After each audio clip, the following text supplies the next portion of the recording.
Hello all. आज इस video में हम देखते हैं कि प्रेफरेंस शेयर्स क्या होते हैं। शेयर्स हमें पता है दो तरह के होते हैं, एक तो होते हैं इक्विटी शेयर्स और एक होते हैं प्रेफरेंस शेयर्स। तो प्रेफरेंस शेयर्स क्या होते हैं और इक्विटी शेयर की डेफिनेशन क्या है? इक्विटी शेयर वो शेयर होते हैं जो प्रेफरेंस शेयर नहीं होते हैं। तो यानी कि अगर हमें पता करना है कि इक्विटी शेयर क्या होते हैं, उसके लिए भी हमें प्रेफरेंस शेयर पता होना चाहिए कि क्या होते हैं। तो प्रेफरेंस शेयर्स क्या होते हैं और कितने तरह के प्रेफरेंस शेयर होते हैं, ये हम इस वीडियो में आज देखते हैं। तो प्रेफरेंस शेयर क्या होते हैं? कैपिटल जो रेज करी जाती है प्रेफरेंस शेयर्स को इशू करके, उसी को हम प्रेफरेंस शेयर कैपिटल कहते हैं। और जिन लोगों ने प्रेफरेंस शेयर सब्सक्राइब किए हैं कंपनी के, उनको हम क्या बोलते हैं? Preference share holders. तो नाम में ही इनके प्रेफरेंस है, तो कुछ तो प्रेफरेंस मिलती है इनको, इसीलिए इनका नाम प्रेफरेंस शेयर होल्डर है। तो capital raised by issue of preference shares is called preference share capital, and preference shares have preferential rights over equity shares for। तो प्रेफरेंस शेयर्स की डेफिनेशन ये है कि प्रेफरेंस शेयर्स को प्रेफरेंशियल राइट मिलते हैं। इसका मतलब क्या है? प्रेफरेंस मिलती है। किसके ऊपर प्रेफरेंस मिलती है? इक्विटी शेयर्स के ऊपर प्रेफरेंस मिलती है। और किन किन चीजों में? दो चीजों में प्रेफरेंस मिलती है कि जब डिविडेंड डिस्ट्रीब्यूट होगा, डिविडेंड डिस्ट्रीब्यूट होगा तो पहले प्रेफरेंस शेयर्स को मिलता है डिविडेंड, और फिर इक्विटी शेयर्स को डिविडेंड मिलता है। ठीक है, क्यों? क्योंकि ये शेयर होल्डर्स हैं, शेयर होल्डर्स को प्रॉफिट का एक पार्ट डिस्ट्रीब्यूट होता है जिसको हम डिविडेंड बोलते हैं। तो जब प्रेफरेंस शेयर भी कैपिटल है, इक्विटी शेयर भी कैपिटल है, दोनों को डिविडेंड मिलेगा, लेकिन क्योंकि उनका नाम प्रेफरेंस शेयर है, उनको प्रेफरेंस मिलेगी।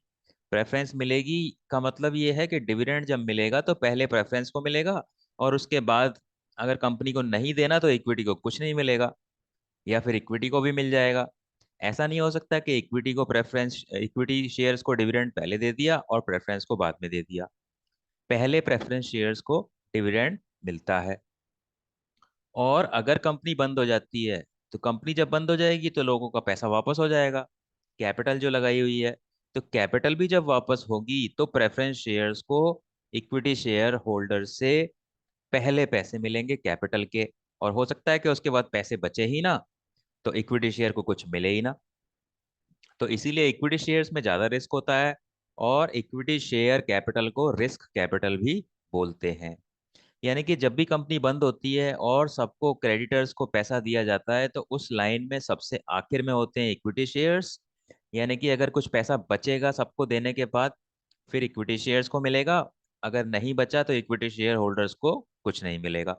और इक्विटी शेयर होल्डर से पहले किसको मिलता है पैसा? प्रेफरेंस शेयर्स को। तो यानी कि प्रेफरेंस शेयर्स की डेफिनेशन में दो पॉइंट हैं कि प्रेफरेंस शेयर्स वो शेयर्स हैं जिनको प्रेफरेंस मिलती है दो चीजों में। एक तो उनको डिविडेंड पहले मिलता है इक्विटी शेयर्स से, और अगर कंपनी बंद हो जाएगी, अगर कंपनी लिक्विडेट हो जाएगी या वाइंड अप हो जाएगी, तो इनको कैपिटल इक्विटी शेयर्स से पहले मिलेगी। अब प्रेफरेंस शेयर्स एक तरीके से डिवेंचर भी कह सकते हैं। डिवेंचर और इक्विटी शेयर के दोनों के फीचर हैं इनके पास। ऐसा क्यों कहते हैं हम? क्यों? क्योंकि डिविडेंड सिर्फ प्रॉफिट में से दिया जाता है, अगर प्रॉफिट नहीं होता तो कोई डिविडेंड नहीं दिया जाता। तो जब कोई डिविडेंड नहीं दिया जाता तो एक तरीके से इक्विटी शेयर की तरह हो गए। ठीक है, क्योंकि जब प्रॉफिट नहीं होता तो इक्विटी शेयर होल्डर्स को भी डिविडेंड नहीं मिलता है। और डिविडेंड क्योंकि फिक्स रेट पे मिलता है, तो फिक्स रेट पे तो देखो इंटरेस्ट भी मिलता है डिवेंचर पे। ठीक है, डिवेंचर्स क्या होते हैं? डिवेंचर्स लोन का पार्ट होते हैं, तो लोन पे इंटरेस्ट मिलता है। तो इनका जो इंटरेस्ट रेट होता है वो फिक्स होता है। जैसे कि प्रेफरेंस शेयर्स का अगर नाम होगा तो कैसे होगा? 9% प्रेफरेंस शेयर कैपिटल, या फिर 8% प्रेफरेंस शेयर कैपिटल। इसका मतलब क्या है? 9% प्रेफरेंस शेयर कैपिटल का मतलब क्या है कि इनका डिविडेंड का रेट, रेट ऑफ डिविडेंड, वो 9% है। ठीक है, यानी कि प्रेफरेंस शेयर अगर एक 100 रुपए का है तो उसको 9 रुपए का डिविडेंड मिलेगा। और यहाँ पे 8% है, तो अगर प्रेफरेंस शेयर 100 रुपए का है तो 8 रुपए उसको डिविडेंड मिलेगा। तो एक तरीके से उनका डिविडेंड फिक्स होता है, और फिक्स तो इंटरेस्ट होता है, इसीलिए हम कहते हैं कि ये थोड़े से डिबेंचर की तरह भी हैं, क्योंकि इनमें फिक्स्ड इनकम होती है। और preference shares generally do not have voting rights. Preference shares के पास वोटिंग राइट्स नहीं होते। वोटिंग राइट्स की जरूरत कब होती है? जब कंपनी की मीटिंग्स होती हैं। कंपनी की मीटिंग्स होती हैं, मीटिंग्स से ही तो कंपनी का मैनेजमेंट चलता है। तो जब मीटिंग होती है तो इक्विटी शेयर होल्डर्स उसमें वोटिंग करते हैं, प्रेफरेंस शेयर्स उसमें वोटिंग नहीं कर सकते, मतलब वो उसमें हिस्सा ही नहीं लेते वो प्रेफरेंस शेयर्स। और प्रेफरेंस शेयर कितने तरह के हो सकते हैं? प्रेफरेंस शेयर हो सकते हैं क्यूमुलेटिव, हो सकते हैं नॉन क्यूमुलेटिव, हो सकते हैं पार्टिसिपेटिंग, हो सकते हैं नॉन पार्टिसिपेटिंग, हो सकते हैं कन्वर्टेबल, हो सकते हैं नॉन कन्वर्टेबल, हो सकते हैं। और भी कुछ टाइप्स के प्रेफरेंस शेयर्स होते हैं, ये हम अब देखेंगे।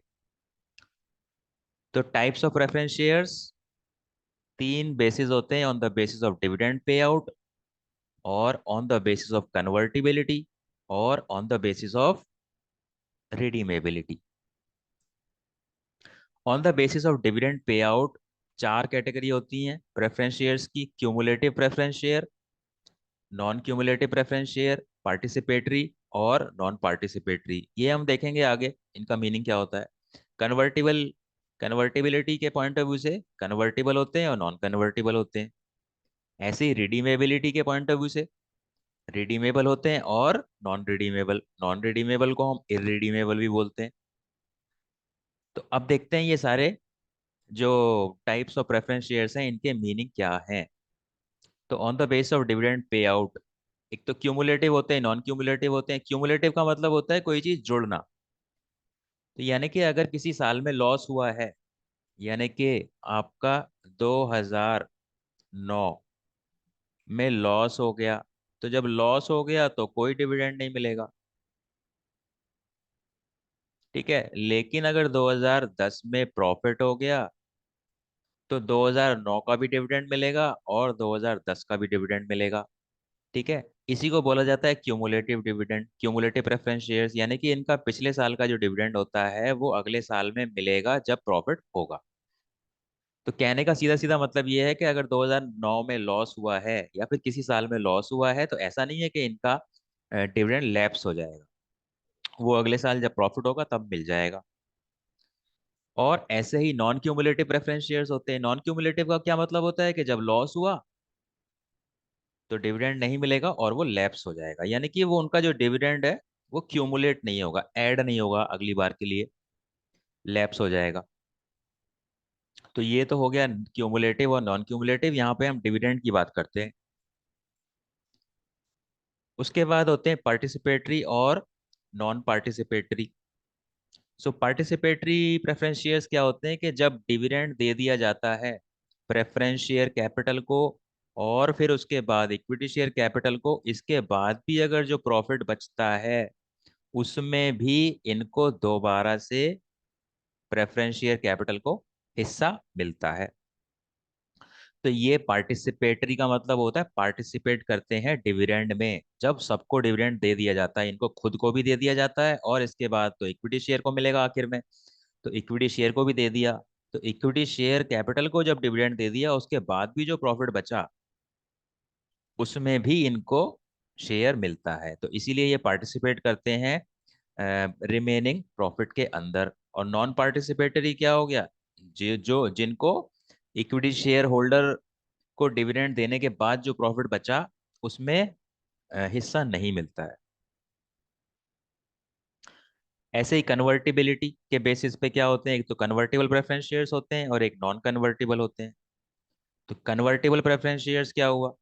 कन्वर्टेबल का मतलब हुआ जो प्रेफरेंस शेयर्स इक्विटी शेयर्स में कन्वर्ट हो जाते हैं।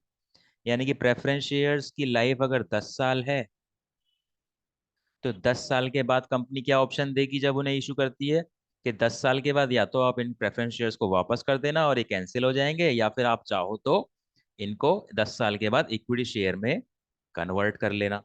तो कन्वर्टिबिलिटी का ऑप्शन देती है कंपनी जो लोग प्रेफरेंस शेयर खरीदते हैं। अब उनकी मर्जी है, ऑप्शन देती है, ठीक है, ये कोई कंपल्सन नहीं है। तो अगर वो चाहें 10 साल के बाद उस प्रेफरेंस शेयर को इक्विटी शेयर में कन्वर्ट कर सकते हैं और ना चाहें तो ना करें। और नॉन कन्वर्टेबल प्रेफरेंस शेयर क्या होते हैं? जो इक्विटी शेयर्स में कन्वर्ट नहीं होते। तो यानी कि ये अगर 20 साल के लिए यूज इशू हुए तो 20 साल के बाद ये वापस ही हो जाएंगे, रिडीम हो जाएंगे, कन्वर्ट नहीं होंगे।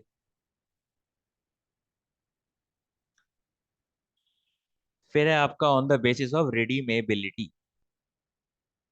तो रिडीमेबल प्रेफरेंस शेयर्स कौन से होते हैं? रिडीम का मतलब होता है रिटर्न, यानी कि जिनकी कोई फिक्स लाइफ होती है और फिक्स लाइफ के बाद वो रिटर्न हो जाते हैं, यानी कि एक पर्टिकुलर फिक्स लाइफ होती है, हम कह सकते हैं। तो रिडीमेबल का मतलब होता है these are preference shares which are redeemed और रीपेड। तो रिडीम का मतलब रीपेड भी हो गया after a fix period of time. और नॉन रिडीमेबल क्या होते हैं? Which are not redeemed after a fix period of time, यानी कि जब तक कंपनी रहेगी तब तक ये रहेंगे। जैसे इक्विटी शेयर कैपिटल इरिडीमेबल होती है, तो ऐसे ही अगर नॉन रिडीमेबल है तो प्रेफरेंस शेयर कैपिटल भी जब तक कंपनी है तब तक रहेंगे वो। अब देखो प्रैक्टिकल लाइफ की अगर बात करोगे तो ये non redeemable preference shares issue नहीं होते हैं इंडिया में। तो प्रेफरेंस शेयर कैपिटल की मैक्सिमम लाइफ कितनी होती है? मैक्सिमम लाइफ होती है 20 ईयर्स। यानी कि इंडिया में कोई भी कंपनी प्रेफरेंस शेयर इशू करेगी तो उस प्रेफरेंस शेयर की लाइफ 20 साल से ज्यादा नहीं हो सकती। तो 20 साल के अंदर अंदर वो रीपे करने पड़ेंगे या फिर रिडीम करने पड़ेंगे। तो ये थे रिडीमेबल प्रेफरेंस शेयर्स और नॉन रिडीमेबल प्रेफरेंस शेयर्स। तो ये थे अलग अलग टाइप्स ऑफ प्रेफरेंस शेयर्स जो आपने पढ़े। और आपने ये भी पढ़ा था कि प्रेफरेंस शेयर्स का मीनिंग क्या होता है, क्योंकि उनको प्रेफरेंस मिलती है इक्विटी शेयर्स पे दो चीज़ों में। एक तो डिविडेंड उनको पहले मिलता है इक्विटी शेयर से, और जब कंपनी बंद होती है, कंपनी लिक्विडेट होती है, तो इनको जो कैपिटल का रीपेमेंट होता है वो इक्विटी शेयर से पहले होता है। और हमने ये भी पढ़ लिया कि कितने तरीके के प्रेफरेंस शेयर्स होते हैं।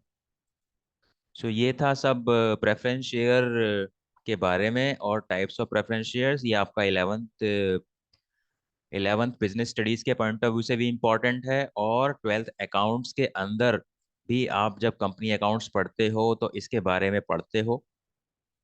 और सीए फाउंडेशन में भी ये पढ़ाया जाता है, ये इम्पोर्टेंट है, ये आपको पढ़ना है। तो ये एक बहुत इंपॉर्टेंट टॉपिक है जो आपको पता होना चाहिए। So that is it for this lecture. Thank you.